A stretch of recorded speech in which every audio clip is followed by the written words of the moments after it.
బేసిక్గా white discharge 2 రకాలు. ఒకటి ఫిజియలాజికల్, అంటే నార్మల్గా ఉండే డిశ్చార్జ్, అదేంటిదో మనం తెలుసుకోవాలి. ఇంకొకటి అబ్నార్మల్ డిశ్చార్జ్. ఇప్పుడు నార్మల్గా వచ్చే వైట్ డిశ్చార్జ్లో వాటరీ డిశ్చార్జ్, స్టిక్కీ డిశ్చార్జ్, ఇట్లా తీగలుగా వచ్చే discharge first 15 days of the cycle, egg formation release అయ్యేంత వరకు అలా వస్తుంది. ఎందుకంటే స్పర్మ్ మోటిలిటీని అది హెల్ప్ చేయాలి, స్పర్మ్ పైకి వెళ్ళేలాగా ఉండాలి. కాబట్టి వాటరీ స్టిక్కీ తీగలు లాంటి డిశ్చార్జ్ ఉంటుంది. అలాగే ఒకసారి ఎగ్ రిలీజ్ అయిపోయిన తర్వాత ఇంకా స్పర్మ్తో మనకి పనే ఉంటుంది. అప్పుడు ప్రొజెస్ట్రాన్ బేస్డ్ డిశ్చార్జ్ ఉంటుంది. అది సర్విక్స్ దగ్గర నుంచి కింద వెజైనా వరకు సెల్స్ ప్రొజెస్ట్రాన్ బేస్డ్ డిశ్చార్జ్ కొంచెం వైటిష్గా కొంచెం థిక్గా ఉంటుంది. అయితే ఈ రెండిట్లో ఎటువంటి స్మెల్ కానీ ఎటువంటి ఇన్ఫెక్షన్ కానీ ఏమి ఉండదు. ఇంకొక టైప్ ఏదైతే డిశ్చార్జ్ అబ్నార్మల్ డిశ్చార్జ్, ఈ అబ్నార్మల్ డిశ్చార్జ్లో కలర్ వేరియేషన్ ఉంటుంది. గ్రీన్ ఉండొచ్చు, ఎల్లో ఉండొచ్చు, థిక్ వైట్గా ఉండొచ్చు, స్మెల్ రావచ్చు. ఇవి indicate infection, whether fungal infection అన్నా బ్యాక్టీరియల్ ఇన్ఫెక్షన్ అన్నా. ఇవి ఇన్ఫెక్షన్స్. అది కాకుండా ఒకవేళ సర్విక్స్ ఏదైతే గర్భసంచి మూతి ద్వారం ఉంటుందో అక్కడ అది ఒకవేళ చెడినా, ఎక్కడ ఏదైనా చిన్న అల్సర్ వచ్చినా, లేకపోతే అక్కడ ఏదైనా క్యాన్సర్ వచ్చినా, లేకపోతే అక్కడ ఏదైనా పెచ్చినట్టయినా, ఇట్లా రా ఏరియా లాగా ఉన్నా, అదొక రకమైన mucoid discharge, foul smelling discharge, ఇట్లా కొన్ని బ్లడ్ టింజ్ డిశ్చార్జ్, కొన్ని పాలిప్స్ ఉంటాయి చిన్నగా ఇట్లా నాలుకల్లాగా అక్కడ తయారవుతాయి అనమాట ఇన్ఫ్లమేషన్తో. వాటితో కూడా డిశ్చార్జెస్ వస్తాయి. కలిసినప్పుడు బ్లీడింగ్ అవ్వడము, మధ్యలో బ్లీడింగ్ అవ్వడము, బ్లీడింగ్తో పాటు డిశ్చార్జ్ ఉండడము, ఇవి ఏ అబ్నార్మల్ డిశ్చార్జ్ అయినా ఖచ్చితంగా అశ్రద్ధ చేయకుండా హాస్పిటల్కి వెళ్ళాలి. హాస్పిటల్కి వెళ్ళి మనం ప్యాప్స్మియర్ చేయించుకోవాలి. సర్విక్స్ చూడాల్సిందే, ఖచ్చితంగా చెక్ చేసుకోవాల్సిందే. Annual Pap smear mandatory. ఎప్పుడు ఏ ప్రపంచం ఏమైనా కానీ మనకు మట్టుకు సర్వైకల్ క్యాన్సర్ ఇప్పుడు నంబర్ 1లో ఉంటుంది. సో ప్యాప్స్మియర్స్ ఖచ్చితంగా చేయించుకోవాలి. ఒకటి. సెకండ్ థింగ్, ప్యాప్స్మియర్తో పాటు ఇన్ఫెక్షన్ ఉంటే మనము స్వాబ్ ఉంటుంది, టెస్ట్ అనమాట, వెజైనల్ స్వాబ్ టెస్ట్. అది మనము ఫంగల్కి బ్యాక్టీరియల్కి రెండిటికి టెస్ట్ చేసుకోవాలి. So vaginal swab culture, KOH ఏమో గ్రామ్ స్టెయిన్, కేఓహెచ్ ఏమో ఫంగస్కి, గ్రామ్ స్టెయిన్ ఏమో ఏం బ్యాక్టీరియా ఉందో తెలుసుకోవడానికి. ఇవి చేయించుకోవాలి. వీటితో పాటు మనము ఏవైనా అబ్నార్మాలిటీస్ ఉన్నాయా అంటే, నేను చెప్పాను కదా పాలిప్స్, ఈరోజన్స్, ఏదైనా అబ్నార్మల్ ఏరియాస్, గ్రోత్స్, ఇవి కూడా కనిపిస్తాయి. అవి కూడా మనం చెక్ చేసుకోవాలి. వాటితో పాటు మనం స్కాన్ కూడా చేసుకోవాలి. ఎందుకంటే స్కాన్లో కూడా లోపట పాలిప్స్ ఉన్న సెక్రీషన్స్ అబ్నార్మల్గా ఉండొచ్చు. అప్పుడప్పుడు ట్యూబ్స్లో కూడా వాటర్ ఉంటుంది, హైడ్రోసాల్పింగ్స్ అంటాం, పస్ ఉంటుంది, పయోసాల్పింగ్స్ అంటాం. అలా ఉన్నా కూడా అబ్నార్మల్ డిశ్చార్జ్ ఉండొచ్చు. స్కాన్లో తెలుస్తుంది, ఎందుకంటే ట్యూబ్స్ ఎన్లార్జ్డ్గా కనిపిస్తాయి. సో ఇవన్నీ కూడా నెగ్లెక్ట్ చెయ్యకుండా కంపల్సరీ చేయాల్సినవి. ఎందుకంటే ఎంత డీలే చేస్తే నువ్వు అంత బాధపడతావు, ఎంత డీలే చేస్తే అంత లేట్గా మనం కనుక్కుంటాం. ఇంకొకటి, ఇన్ఫెక్షన్స్ ఉంటే చాలాసార్లు ఆడవాళ్ళే ట్రీట్మెంట్ తీసుకుంటారు. డాక్టర్ దగ్గరికి వెళ్తారు, వీళ్ళు మందులు రాస్తారు, వీళ్ళు మింగుతారు. కానీ ఇన్ఫెక్షన్ కలిసి ఉన్నప్పుడు అటు మగవాళ్ళల్లో కూడా ఉండొచ్చు. వాళ్ళు కూడా సరిగ్గా సరైన ఇన్ఫెక్షన్కి సరైన కోర్స్ ఆఫ్ ఫంగస్ ఉంటే యాంటీఫంగల్, బ్యాక్టీరియల్ ఉంటే యాంటీ బ్యాక్టీరియల్ సమానంగా వాడాలి. మళ్ళీ వస్తారు, ఇన్ఫెక్షన్ మళ్ళీ వచ్చిందని తిరుగుతూ ఉంటారు. ఎప్పుడు ఇండివిజువల్ ట్రీట్మెంట్ ఉండదు, ఇద్దరికి ట్రీట్మెంట్ ఉంటుంది. మీరు ఇన్ఫెక్షన్ మీ హస్బెండ్ దగ్గర నుంచి వచ్చింది అనుకుంటారా, వాళ్ళ డాక్టర్స్ ఉంటారు, ఫిజిషియన్స్, ఆండ్రాలజిస్టులు, వాళ్ళ దగ్గర పంపించాలి. అదేవిధంగా ఇద్దరు ట్రీట్మెంట్ తీసుకున్నప్పుడు ఇద్దరు షుగర్ టెస్ట్ కూడా చేయించుకోవాలి. ఎందుకంటే స్థూలకాయం ఉన్నా, డయాబెటీస్ ఉన్నా, రికరెంట్ ఫంగల్ ఇన్ఫెక్షన్స్ కామన్. అది దానికి అర్థం ఏంటి, నీ షుగర్ కంట్రోల్లో లేదని, నువ్వు తినేది నోరు కట్టేయాలని, జాగ్రత్తగా తీసుకోవాలని. ఎందుకంటే నువ్వు ఎన్నిసార్లని యాంటీబయాటిక్స్ తీసుకుంటావు, ఎన్నిసార్లని యాంటీఫంగల్స్ తీసుకుంటావు, పిచ్చిలేసిపోద్ది అన్నిసార్లు మందులు తీసుకుంటే. గట్టు మొత్తం దొబ్బేస్తుంది. చాలా ఇంపార్టెంట్, మనము మన ఇమ్యూనిటీని పెంచుకోవాలి. ఇప్పుడు విటమిన్ డి లెవెల్స్ పాతాళంలోకి ఉన్నాయి. పక్క నుంచి పోతున్న ఇన్ఫెక్షన్ మనకు వచ్చే పరిస్థితి. అవును, ఎందుకంటే లో విటమిన్ డి. ఈవెన్ D3 కూడా అలాగే ఉంది పరిస్థితి. అసలు ఎండకి వెళ్ళట్లేదు అసలు. అవును, ఫుల్ క్లోత్సో లేకపోతే సన్ స్క్రీనో. విటమిన్ డి లెవెల్స్ తక్కువ ఉంటే కూడా రికరెంట్ ఇన్ఫెక్షన్స్ వస్తాయి. సో ఎప్పుడైనా మనము వైట్ డిశ్చార్జే కదా అని అనుకోవద్దు. నార్మల్ అనుకో, అట్లీస్ట్ నీకు మనశ్శాంతి ఉంటుంది. అబ్నార్మల్ అనుకో, నీకు ట్రీట్మెంట్ అయిపోద్ది. కోర్స్ కంప్లీట్ అయ్యి నువ్వు చేయాల్సిన జాగ్రత్త నీకు తెలిసిపోద్ది. ఇదే విధంగా మనకి షుగర్ ఉన్నా బయటపడుతుంది. ట్రీట్మెంట్ తీసుకోవాలి, జాగ్రత్తగా డైట్ చేసుకోవాలి, ఫిట్నెస్ మెయింటైన్ చేసుకోవాలి, షుగర్స్ కంట్రోల్లో ఉంచుకుంటే మళ్ళీ నీకు ఏవి రావు. రైట్. అదేవిధంగా ఈ మెనోపాజ్ టైంలో కూడా హార్మోన్స్ డ్రాప్ అయిపోయి డ్రైనెస్ వల్ల క్రాక్స్ వచ్చి ఇన్ఫెక్షన్ లేకపోయినా కూడా ఇచ్చింగ్, రికరెంట్ యూరిన్ ఇన్ఫెక్షన్స్, దాని తర్వాత వెజనల్ ఇన్ఫెక్షన్స్ వస్తూ ఉంటాయి. వాళ్ళకి ఇన్ఫెక్షన్ వల్ల ఇబ్బంది కాదు, టెస్టులు చేస్తే అన్ని నెగిటివ్ వస్తుంది. వెజైనల్ డ్రైనెస్ వల్ల ప్రాబ్లం వస్తుంది. వాళ్ళకి కూడా మేము ఇప్పుడు వెజైనల్ లేజర్ థెరపీస్ ఇస్తున్నాం. ఈ వెజైనల్ లేజర్ థెరపీస్లో మనకి లేజర్ ద్వారా ఒక 6 మిల్లీమీటర్ డెప్త్ వరకు కొత్త బ్లడ్ సప్లై తయారవుతుంది.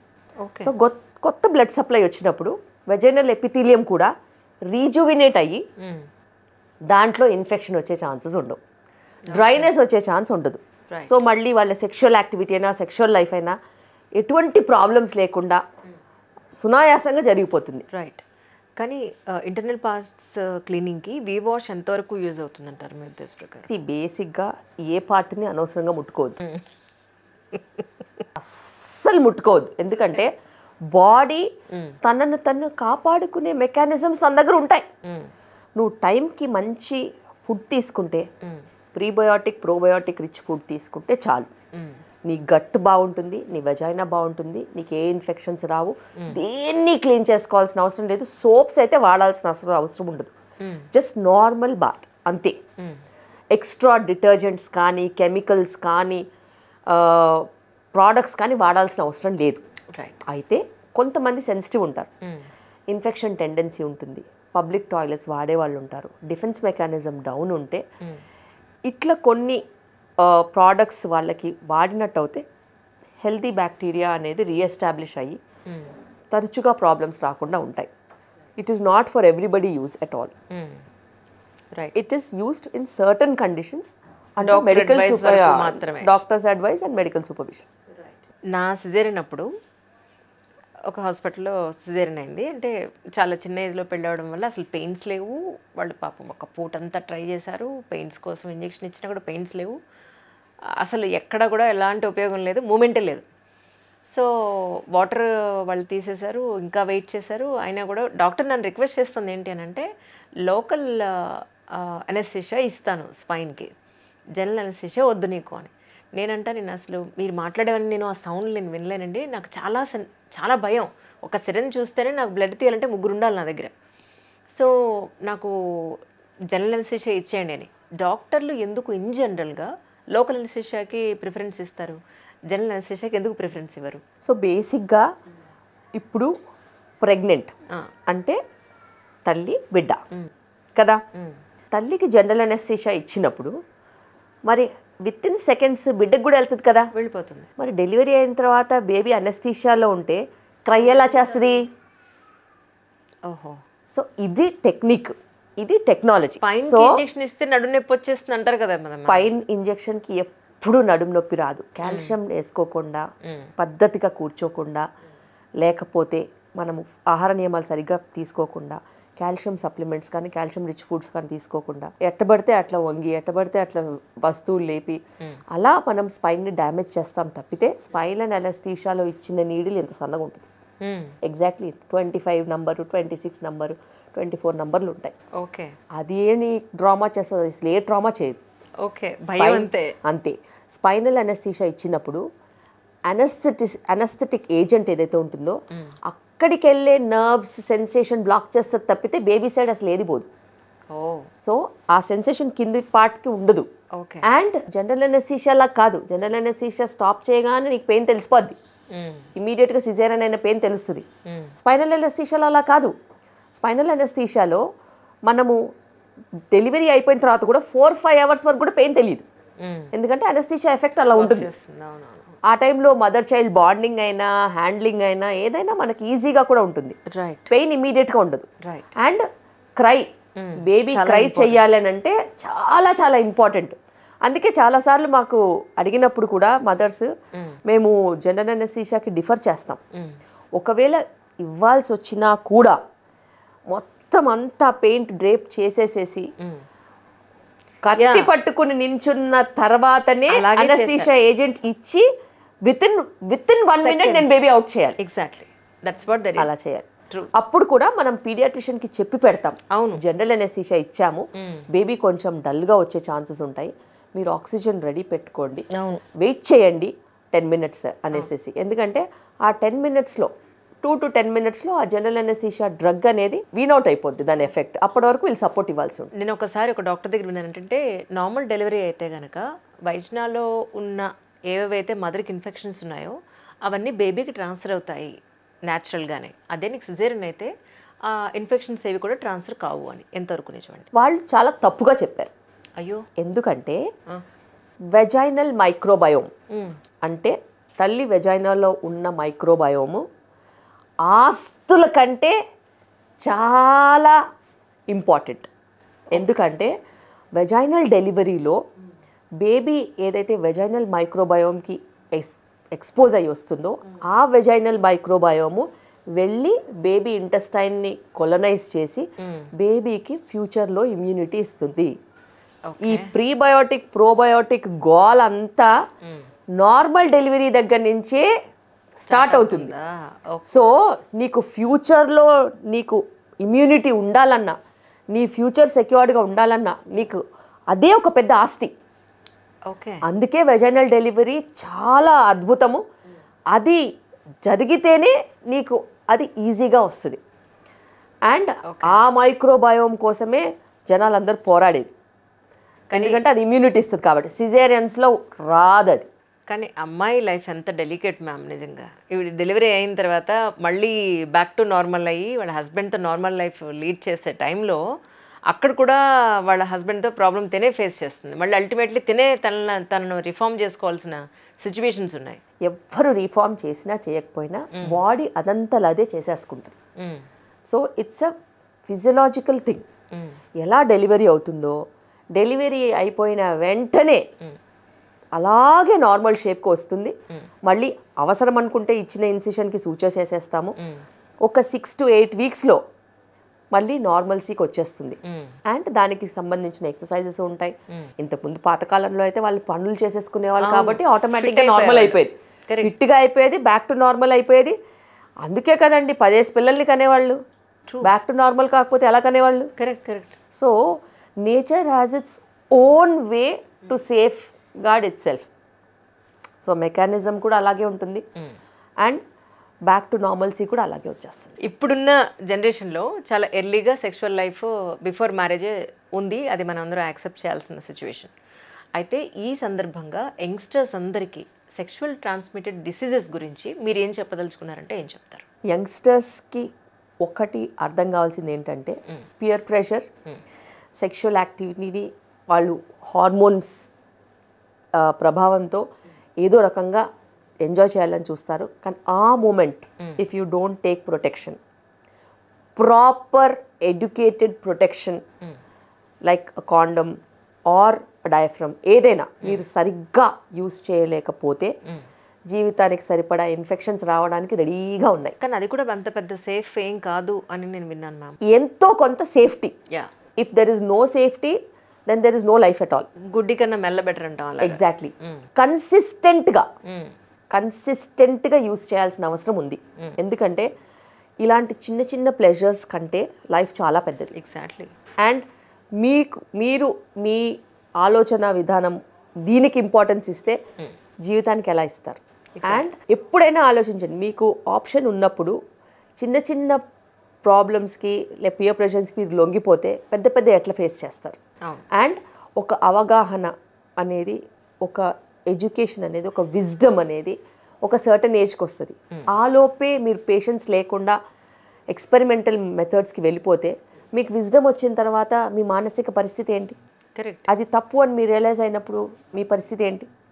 సో ఇలాగ చాలామంది ఎన్నో రకాల మానసిక సమస్యలతో బాధపడుతూ డిప్రెషన్కి లోనవుతూ నేను చేసింది తప్పు అని తర్వాత గ్రహించుకోవడం, నాతో జరిగింది తప్పు అని తర్వాత గ్రహించుకోవడం, అది ఎక్స్‌ప్లాయిటేషనా, అబ్యూజా, లేకపోతే పియర్ ప్రెషరా, లేకపోతే ఇన్కన్సిస్టెన్సీయా, లేకపోతే ఫోర్స్డా, ఎవరికి ఏం తెలీదు.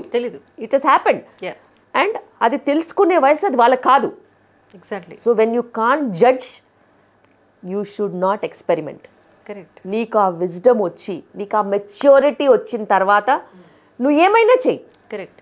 ఆ maturity will not allow you to think back. Correct. Because నువ్వు మెచ్యూరిటీ వచ్చి నువ్వు మెచ్యూరిటీతో చేసుకున్న డిసిషన్ అది different. You want to have premarital sex, you don't want to have premarital sex, that you have to decide only if you have the maturity. Exactly. చిన్న వయసులో తప్పు చేసి ఇప్పటికి కూడా రోజు ఎంతోమంది అమ్మాయిలు they are not able to have sexual life with their partners because of exploitation, previous experiences, previous trauma. అసలు ముట్టుకుంటే ఎగిరి పడిపోతున్నారంట. వాళ్ళంత బాధని ఇమర్చుకుని జీవితం ఎలా సాగదీస్తారండి? చాలా కష్టం. ఒక్కసారి సెక్షువల్లీ ట్రాన్స్మిటెడ్ డిజీజ్ హెచ్ఐవి వచ్చిందనుకోండి, వాళ్ళ బతుకేంటి? అవును. సో ఇవన్నీ కూడా ఆలోచించాల్సిన విషయం.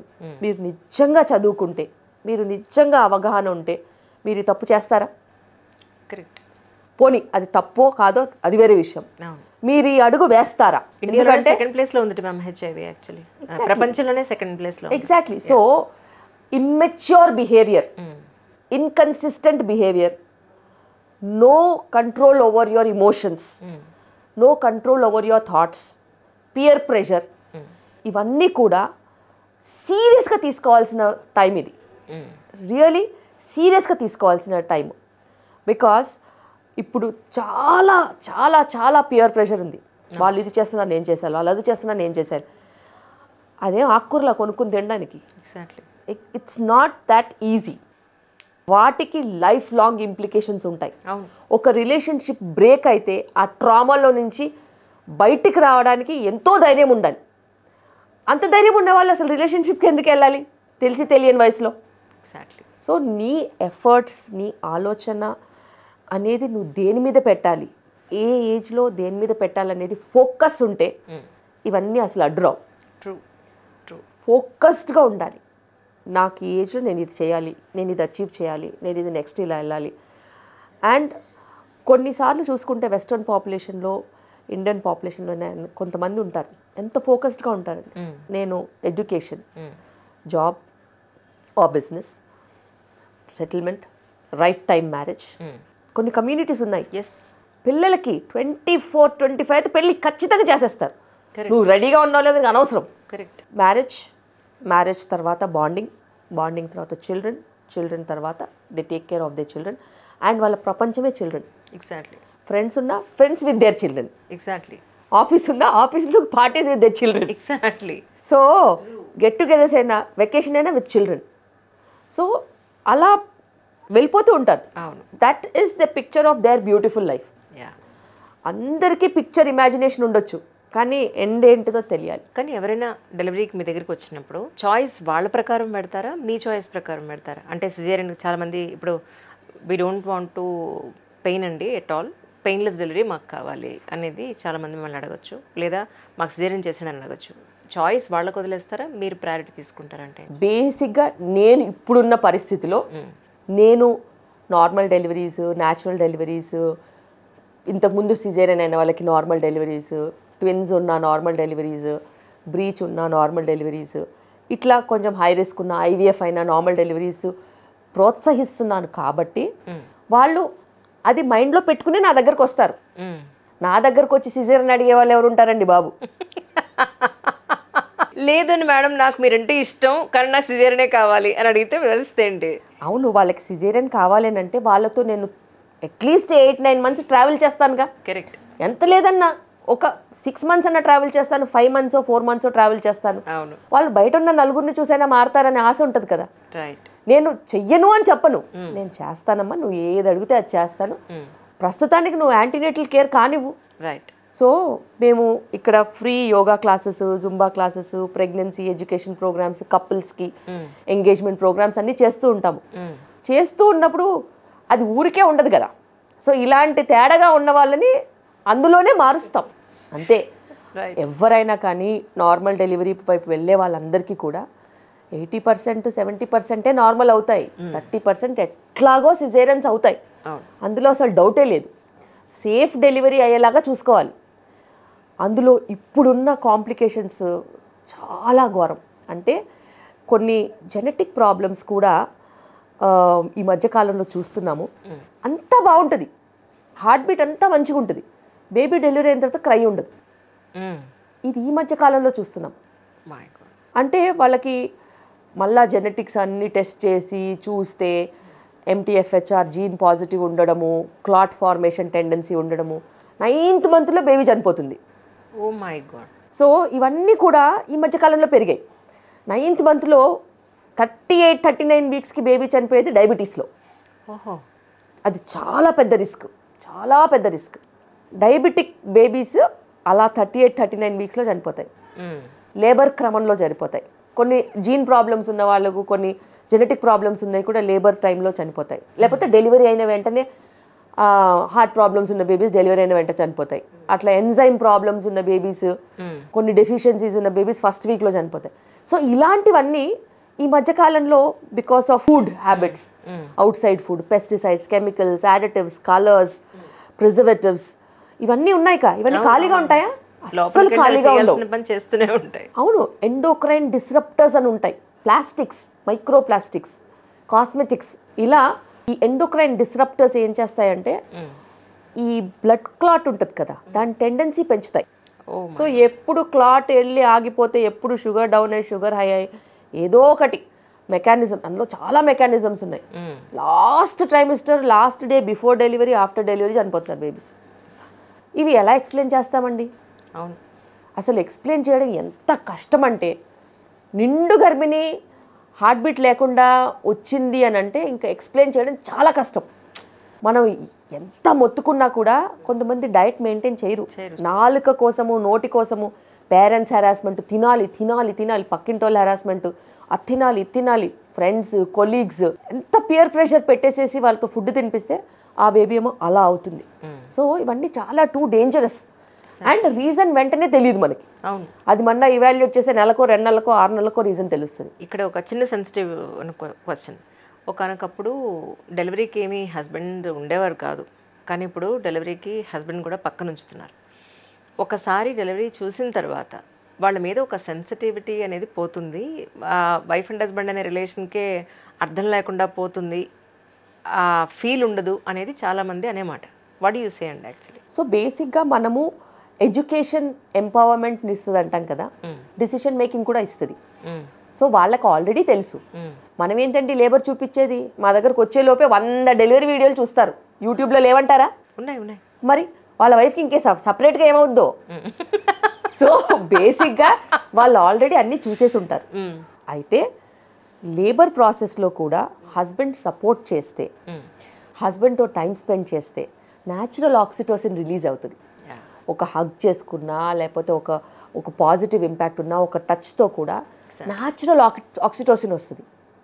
ఆ ప్రేమతోని, ఆ లవ్తోని, ఆ బాండింగ్తోని, ఆ ఆక్సిటోసిన్తో లేబర్ ఫాస్ట్గా అవుతుంది. ఇన్ కేస్ ఎవరైనా 40sలో మీ దగ్గరికి వచ్చి ఇప్పుడు నాకు పిల్లలు కావాలి, నా హెల్త్ అంతా బాగుంది అని అంటే మీరు ఏం అడ్వైస్ చేస్తారు? మన కంట్రీలో కొన్ని లాస్ ఉన్నాయి ఇప్పుడు ప్రెగ్నెన్సీకి సంబంధించి. ఇంత ఏజ్ మెన్ది, ఇంత ఏజ్ ఉమెన్ది ఉంది.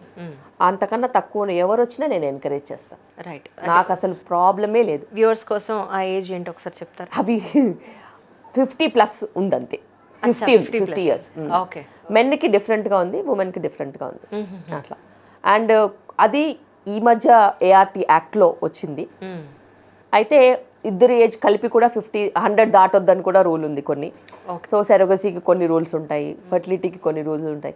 న్యాచురల్ ప్రెగ్నెన్సీకి ఏ రూల్ లేదు సుమా. అదే కదా. సో న్యాచురల్ ప్రెగ్నెన్సీకి ఎవరు రూల్ పెట్టలేరు. కానీ ఆర్టిఫిషియల్గా మనం ట్రీట్మెంట్స్ ఇవ్వాలి అని అంటే ART లాస్ ప్రకారమే వెళ్ళాలి. So above 50 years not allow. మీకు యూట్యూబ్ పెట్టాలని ఎందుకు అనిపించింది యాక్చువల్లీ? బేసిక్గా నేను ఎప్పటి నుంచో మీడియాలో చేస్తున్నాను. ఇప్పుడు నా వ్యూస్, నా ఎక్స్ప్రెషన్, నేను రీచ్ అయ్యే మీరు ఇచ్చే నాలెడ్జ్ అల్టిమేట్లీ అది డెఫినెట్లీ చాలా మందికి హెల్ప్ అయింది. అవును. అలాంటప్పుడు మనము ఎందుకు ఎక్కువ మందికి ఇవ్వకూడదు అనే ఒక ఉద్దేశంతో అది అలా జరిగిపోయింది. కానీ మీ విషయంలో అంటే మీరు మార్చుకున్న లైఫ్ స్టైల్ అంటే ఏం చెప్తారు? As you said your doctor basically, మీకు టైమింగ్స్ అవి కూడా అంటే ఇప్పుడు డెలివరీ ఉంది, లేబర్ పెయిన్స్ వస్తుందంటే మీకు పరిగెట్టుకుంటూ రావాల్సిందే. ఆ టైంలో నేను జిమ్ చేస్తున్నానంటే కుదరదు, నేను తింటానంటే కుదరదు, లేదా మా అబ్బాయిని నేను చూసుకోవాలంటే మీకు కుదరదు. సో ప్రయారిటీ ఎప్పుడు హాస్పిటలే నాకు. రైట్. ఎప్పుడు హాస్పిటలే. కానీ హాస్పిటల్లో కూడా మనకి టీం ఉంటుంది. సో టీం తన పని తను చేసుకుంటూ వెళ్తుంది. 16 members టీం ఉంది నాకు. సో 16 members టీంలో 24/7 ఖచ్చితంగా ఎఫెక్టివ్ సర్వీసెస్ జనరేట్ అవుతూనే ఉంటాయి. నేను మార్నింగ్ వస్తాను ఇక్కడికి, మా పిల్లలు జస్ట్ రెడీ అయ్యేసి బ్రేక్ఫాస్ట్ అయిన వెంటనే ఎవరి దారి వాళ్ళు చూసుకొని వచ్చేస్తాం. రైట్. సో ఎర్లీ మార్నింగ్ వచ్చేస్తాను ఇక్కడికి. వచ్చిన తర్వాత మళ్ళీ end of the day before dinner వెళ్ళడానికి 100% ట్రై చేస్తాను. సమ్ టైమ్స్ 6 అవుద్ది, 6:30 అవుద్ది, 7 అవుద్ది. బట్ ఇంటికే ఖచ్చితంగా వెళ్ళి డిన్నర్ వాళ్ళతో చేసి ఆ తర్వాత టైం వాళ్ళతో స్పెండ్ చేస్తాను. ఇంకేమైనా లేబర్స్ డిఫికల్ట్ కేసెస్ ఏమైనా ఉన్నట్టు అయితే వాళ్ళు 10 లోపు పడుకుంటారు. ఖచ్చితంగా 9-9:30కి పడుకుంటారు. పడుకున్న తర్వాత వస్తాను. వచ్చి ఏదైనా వర్క్ ఉంటే మళ్ళీ చూసుకుని ర్యాపప్ చేసుకుని, నాకు ఇంకొక హౌస్ ఉంది హాస్పిటల్ ఆపోజిట్, అక్కడ పడుకుంటాను అవసరం అనుకుంటే. అక్కడ పడుకుని మళ్ళీ పొద్దున్నే వాళ్ళు వేసేలోపు వెళ్ళిపోతారు. ఓకే. వాళ్ళు వేసేలోపు వెళ్ళిపోతారు. మొన్న రీసెంట్గా ఒక ఆయన పెద్ద ఆయన అన్నారు, ఒకనకప్పుడు మంత్రసాని అని ఆవిడ డెలివరీస్ చేసేది, అప్పుడు ఎలా చేయించుకున్నారు మీ ఆడవాళ్ళంతా, ఇప్పుడే వచ్చేసాయి మీకు ఇవన్నీ అంటే నేనన్నాను, సార్ అప్పుడంతా సైన్స్ డెవలప్ అవ్వలేదు అండ్ చెప్పేవాళ్ళు లేరు, ఒకవేళ అప్పుడు అంత విమెన్కి కూడా అంత నాలెడ్జ్ లేదు, అంత బ్లడ్ పోయి ఎంతమంది విమెన్ చచ్చిపోయారు, ఎంతమంది చంటి పిల్లలు చచ్చిపోయారు. ఇప్పుడు ఇంత టెక్నాలజీ వచ్చింది, ప్రశాంతంగా హెల్దీగా కనడానికి ఉన్న ప్రాబ్లం ఏంటి అంటే ఇవి అసలు ఏమీ అక్కర్లేదు, మీ అమ్మమ్మలు ఎలా కన్నారు, మీ బామ్మలు ఎలా కన్నారు, ఇంట్లో కనలేదా, ఎందుకు ఈ డాక్టర్లు అన్నదానికి అన్నారు. ఇలాంటి వాదన వచ్చినప్పుడు అలాంటి వాళ్ళకి మీరేం చెప్తారు? యాక్చువల్లీ నేను ఒకటే చెప్తాను, మెటర్నల్ మార్టాలిటీ రేటు కొన్ని వేలల్లో ఉండేది. ఎగ్జాక్ట్లీ. దాన్ని less than 100కి తీసుకురావాలనేది మన టార్గెట్. రైట్. ఇప్పటికీ మనము ఆ టార్గెట్ అచీవ్ అవ్వలేదు. మెటర్నల్ మార్టాలిటీ ఇంకా ఎక్కువనే ఉంది, ఎందుకంటే అన్ని ఇన్స్టిట్యూషనల్ డెలివరీస్ అవ్వట్లేదు. కరెక్ట్. ఇన్స్టిట్యూషనల్ డెలివరీస్కి అడ్వాంటేజ్ ఏంటిదంటే మెటర్నల్ మార్టాలిటీ రేట్ తగ్గించగలుగుతాం. అంటే మదర్ డెలివరీ టైంలో చనిపోవడం అనేది తగ్గించాలి. రైట్. 1,00,000 మంది మదర్స్ డెలివరీ అవుతే అది less than 50కి మనం తీసుకెళ్ళాలి. 100 కూడా మనం టచ్ అవ్వలేని పరిస్థితిలో అలా ఉన్నాం. సో అది ఒకటి. అలాగే నియోనేటల్ మార్టాలిటీ రేట్, ఎగ్జాక్ట్లీ, పుట్టిన బిడ్డ 5 years చూడాలి. సో అలాంటి నియోనేటల్ మార్టాలిటీ రేట్ కూడా మనం తగ్గించగలగాలి. ఇవి రెండు ఎఫెక్టివ్గా ఉండాలి అని అంటే ఇన్స్టిట్యూషనల్ డెలివరీస్లో ఉండాలి. ఇన్స్టిట్యూషనల్ డెలివరీస్లో కూడా మిస్హాప్స్ అవుతాయి, ఎందుకంటే liver disease complicating pregnancy, dengue complicating pregnancy, Covid complicating ప్రెగ్నెన్సీలో అప్పుడు చూడలేదా మెటర్నల్ మార్టాలిటీ ఎంత హైగా ఉండిందో. సో ఏం చేసినా కానీ ఒక నంబర్ అయితే ఉంటుంది అలాగే. కరెక్ట్. సో దాన్ని ఎంతవరకు తగ్గించుకున్నామనేది మనం చేయగలుగుతాం.